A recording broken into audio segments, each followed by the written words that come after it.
Well, Coachella was really dope. It was like a private event that I did, so it wasn't like main stage or anything. But it was really cool because like I got an experience to go somewhere, and it's Coachella is expensive. I mean, like people don't understand how expensive it is. It's like it's really expensive. It's like all the food and drinks you have to have, and having a place to stay, and like the prices skyrocket over there. So when I did the private event I did for Coachella, like that was all taken care of. It was a really cool experience to go somewhere out where I've never been before and experience different music from different artists. Stay in a really nice place. Meet other DJs and producers, and just I DJ'd in this like crazy dome that I never had that experience before. Like they literally built the dome before I came there, and it was a really amazing experience. And yeah, I mean it's cool when you have that kind of experience with that many people that you're not used to, and luckily I've had similar events like in at USC. They would build like a huge stage, and they'd have all that CO2 confetti. They built like this volcano where like smoke and CO2 just flying out of, and it's a really cool experience. But at the same time, like if you make it that big, you can't let it get to your head. You got to still stay humble and realize that like the world doesn't revolve around you. Still treat it like a real professional job, and stay focused, stay hungry. Yeah, no, definitely. When I started, see, everyone thinks DJing is so easy. Like you just play your music and that's it. But let's say each song is 3-5 minutes. You're not playing the whole song. You're playing maybe 45 seconds to 90 seconds of that song, and you got to think 10 songs ahead. So like I'm playing this song, so the next song I'm gonna play is this. Will the crowd like it? Will they get along with it? Like will they be cool with it? And then you got to think about 10 songs ahead all the time.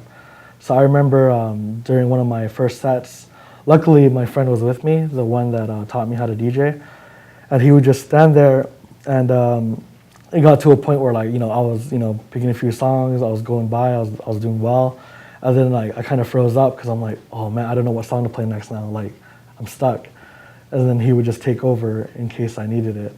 So it got to a point where I remember there was this one night where I was DJing in Glendale at Sidebar, and like he left me, like he wasn't there. So he did it on purpose so I would learn how to deal with that situation. Like let's say you get to a point where you're stuck and you don't know what song you're gonna play next. Like you gotta have a backup plan. You gotta know what to do. So there's definitely been those moments, but you get to the point where like you learn how to deal with it and you're ready for all that. Definitely. I mean, those are the nights you look forward to, and there are some nights where I'm just going, and like let's say I have a 4-hour set from 10 to 2, and all of a sudden it's already 2 o'clock, and I still want to go. You know what I mean? I'm like, oh man, the lights are on already. Like I still want to keep going because like I feel like I'm on fire right now. So there are definitely those moments where you just feel like you got it going on. You have the crowd read, and you know exactly what they want to hear, and you can just keep going all night. But party got to end sometime, right? I think one of the biggest things was not to get too caught up in the lifestyle.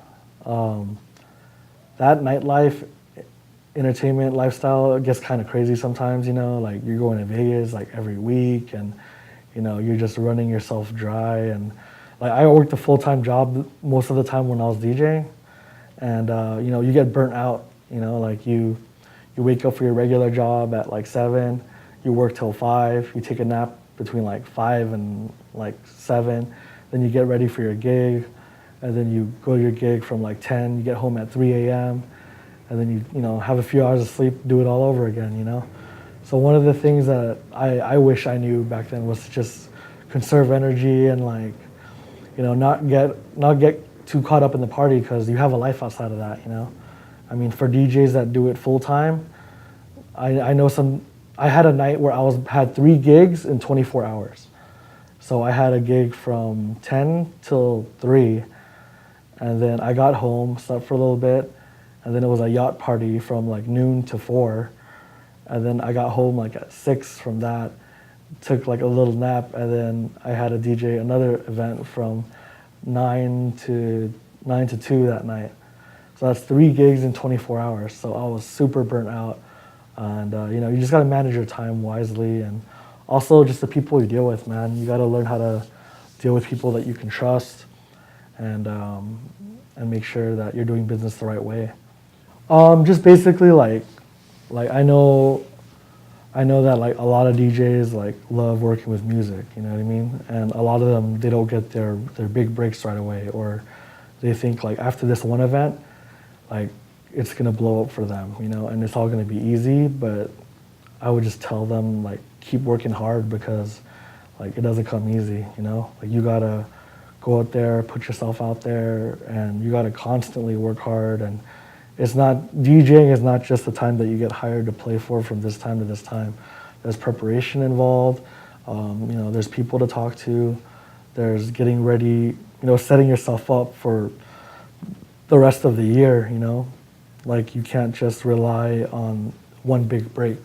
Sometimes you got to make your own big breaks. Like for my example is that, I got lucky with a few gigs here and there, but for the most part, it was me starting my company and then, going out and getting out gigs myself and setting up events and venues where I can put myself in that situation. So just if you want something, you gotta keep working hard for it, especially if you love it. Thank you for watching A Wise Way. Subscribe to stay updated, share to pass the knowledge, or view our other videos on the left.